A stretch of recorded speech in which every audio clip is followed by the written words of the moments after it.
Tarif Sokağı'ndan fırınsız limonlu cheesecake tarifi.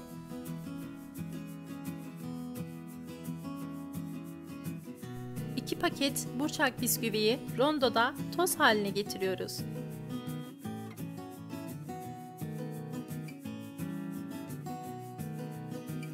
Toz haline getirdiğimiz bisküviyi karıştırma kabına alıp 60 gram erittiğimiz tereyağına ekliyoruz. Toparlanan bisküvileri iyice karıştırıp tüm bisküvileri tereyağına buluyoruz. Ardından 26 santimlik altına yağlı kağıt serdiğimiz kelepçeli kalıba bisküviyi döküyoruz.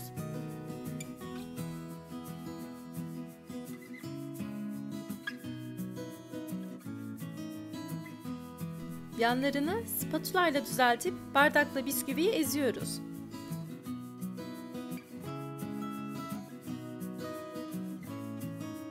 Bu adım oldukça önemli. Bisküvileri iyi ezmezseniz dağılacaktır. Ardından kelepçeli kalıbı buzdolabında 20 dakika soğutuyoruz. Kremamız için 400 gram suyunu süzdüğümüz labne peynirini karıştırma kabına alıp spatula ile ezerek karıştırıyoruz.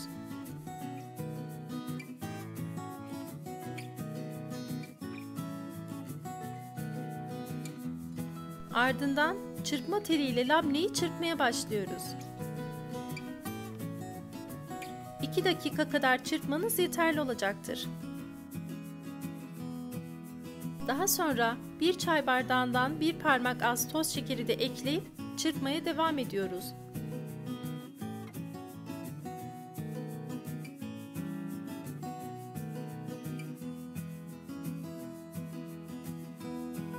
Yağ oranı %35 olan bir gece buzdolabında soğuttuğumuz kremayı da ekleyip çırpma işlemine devam ediyoruz. Bu adımda istediğiniz kremayı kullanabilirsiniz. Kremamıza 2 yemek kaşığı rendelenmiş limon kabuğunu da ekleyip karıştırmaya devam ediyoruz. Kremayı hazırlarken mikser kullanmanızı önermem.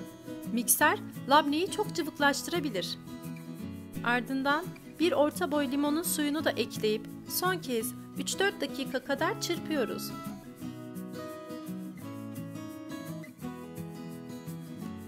Kremanın akışkanlığı spatula ile gösterdiğim kıvamda olmalı.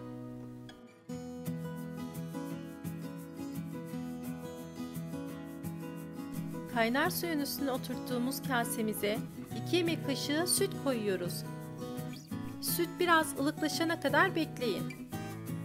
Ardından 1 tatlı kaşığı toz jelatini ekleyin ve karıştırmayın. 1 dakika sütün içinde karışmadan dursun. 1-2 dakika bekledikten sonra karıştırmaya başlayın. Sütün ısınması ve jelatinin çözülmesi için sürekli karıştırın. Suyunuz soğursa hızlıca değiştirmeyi unutmayın. Jelatin taneleri sütün içinde dağılınca kremamızdan 1 yemek kaşığı jelatinin üzerine ekleyin. Hızlıca karıştırıp kremayı sıvılaştırın. Ve ardından 1 yemek kaşığı krema tekrar ekleyin. Krema sıvılaşıncaya kadar hızlıca karıştırın.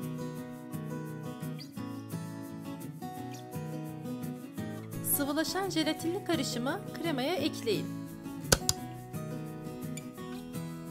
Spatula ile jelatinli karışımı tüm kremaya yedirin ve dağıtın.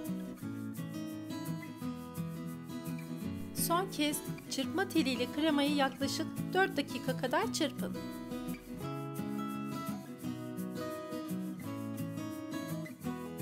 Son işlem olarak kremamızı soğuttuğumuz bisküvili alt tabanın üzerine döküyoruz.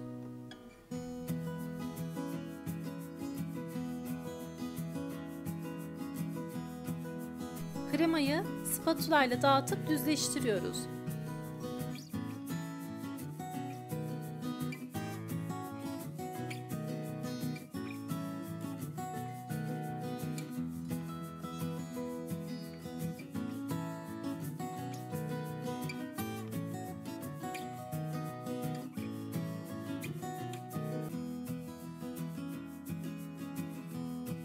Cheesecake'imizi bir gece buzdolabında dinlendiriyoruz.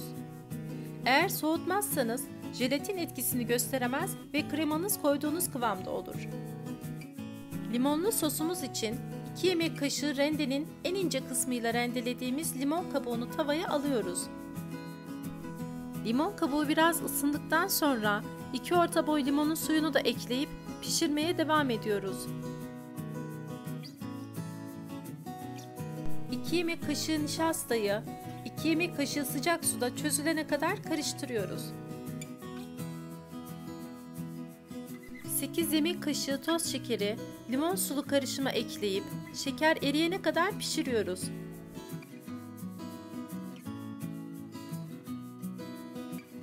Daha sonra 1,5 su bardağı suyu da ekliyoruz.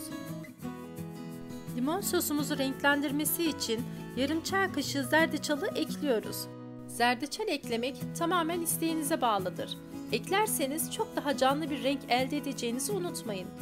Limon sosumuza son olarak sulandırdığımız nişastayı da ekliyoruz. Nişastayı ekler eklemez sosumuz koyulaşmaya başlayacaktır. Mutlaka karıştırmaya devam edin. Limonlu sosu isterseniz cheesecake'inizin üzerine dökmeden süzebilirsiniz. İlk sıcağı çıkan sosu bir gece buzdolabında soğuttuğumuz cheesecake'imize döküyoruz. Kelepçeli kalıbı hafifçe hareket ettirerek cheesecake'in yüzeyini sosla kaplıyoruz. Ve son olarak tatlımızı 2 saat buzdolabında soğumaya bırakıyoruz. Limon soslu, fırınsız, enfes mi enfes kokan cheesecake'imiz hazır.